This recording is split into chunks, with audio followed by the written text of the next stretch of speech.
जय श्री राम। सादर नमस्कार। वंदे मातरम मित्रों। आज मैं आप सभी के बीच एक ऐसे महान व्यक्तित्व की कहानी को समर्पित करने के लिए उपस्थित हुआ हूँ। हम उस व्यक्तित्व को तो जानते हैं और बड़ी ही श्रद्धा और निष्ठा के साथ हम उसे याद भी करते हैं, परंतु क्या हम जानते हैं कि इतिहास में उसके सच्चे योगदान क्या है और किस तरह उसने अपना तन, मन और धन लगाकर इस वतन की माटी को आजाद करने में न्योछावर कर दिया था।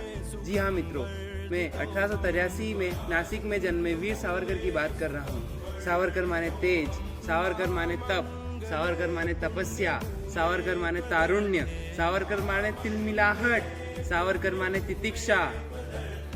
मैं सावरकर के ऊपर अटल बिहारी वाजपेयी जी द्वारा कही गई चंद पंक्तियों को आपके बीच प्रस्तुत करना चाहूंगा। याद करे काला पानी को, उन अंग्रेजों की मनमानी को, कोल्हू में मलते तेल को और वीर सावरकर की बलिदानी को। जी हाँ मित्रों, हम वीर सावरकर के व्यक्तित्व को अच्छी तरीके से पहचाने और यह व्यक्तित्व हम युवाओं और समाज के लिए एक मार्गदर्शक के रूप में प्रस्तुत हो सकता है। महान हिंदू हृदय सम्राट वीर सावरकर के व्यक्तित्व की कहानी कोई बूंद नहीं, वो बूंद नहीं थे, वो सिंधु थे, वो नदी नहीं थे, वो तो जगत के बिंदु थे। वीर सावरकर जी का जन्म 1883 में हुआ था। उसके बाद वे विलायत में बैरिस्टर की नौकरी के लिए गए थे, पर वो पहले ऐसे भारतीय बने जिन्होंने लंदन में अपने देश के लिए आंदोलन खड़ा करके और वहाँ से उन्हें निष्कासित किया गया।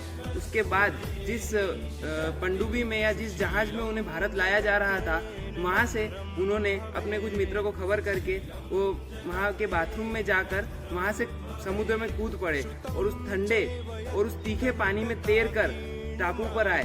फिर भी उन्हें पकड़ लिया गया और 4 दिनों बाद उन्हें आजीवन कारावास की सजा सुनाई गई।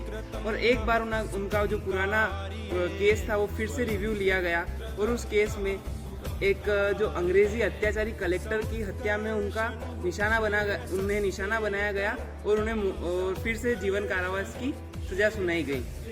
तो सावरकर जी कहते हैं कि मैं धन्य हूँ कि अंग्रेजों ने हमारे पुनर्जन्म की जो मान्यताओं को तो माना, फिर से उन्होंने मुझे दोबारा कारावास सुना के हमारी मान्यताओं को स्वीकार कर लिया है, इसी में मुझे गर्व है। फिर 1910 में उन्होंने फिर से आज़ाद भारत का सपना देखते हुए उन्हें जेल में भेजा गया और वहाँ से उन्हें काला पानी के अंडमान और निकोबार आइसलैंड के सेल्युलर जेल में छोड़ दिया गया और उन्हें वहाँ के अंदर ही अंदर के कक्ष के 52 नंबर वाले कक्ष में रहना पड़ता था।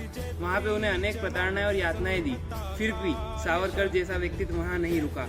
उन्होंने हमें मार्गदर्शन और हमारा मार्ग प्रदर्शित करने के लिए जेल में बिना किसी संसाधन के 6000 कविताएं आज भी अंडमान और निकोबार के जेलों में आप जाकर देख सकते हैं कि उनके व्यक्तित्व का विराट परिचय वहां जाकर देखा जा सकता है।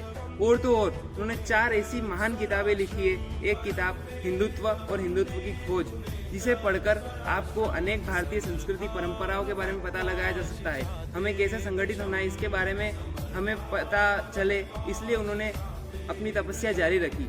फिर 1940 में उन्होंने अखंड भारत का सपना देखते हुए अभिनव भारत का संगठन खड़ा किया। ऐसे अनेक संगठन खड़े करते हुए उन्होंने भारत को एक करने की अनेक कोशिशें करी, पर दुर्भाग्यवश 1948 में और उसके बाद जब महात्मा गांधी जी की मृत्यु हुई या जब उनकी हत्या करार दिया गया, तो उसमें वीर सावरकर जी को भी दोषी ठहराया गया और उसके बाद से उन्हें जेल भेज दिया गया। परंतु सावरकर जी वहाँ भी नहीं रुके। उन्होंने जेल के अंदर जाकर भी अपनी क्रांतिकारी गतिविधियां जारी रखी और उसके बाद जब उन्हें एक बीमारी ने पकड़ लिया तो वीर सावरकर जी ने आमरण उपवास करके अपने जीवन की गाथा को यहीं अंत करते हुए भारत को एक महान व्यक्तित्व सौंप दिया। जय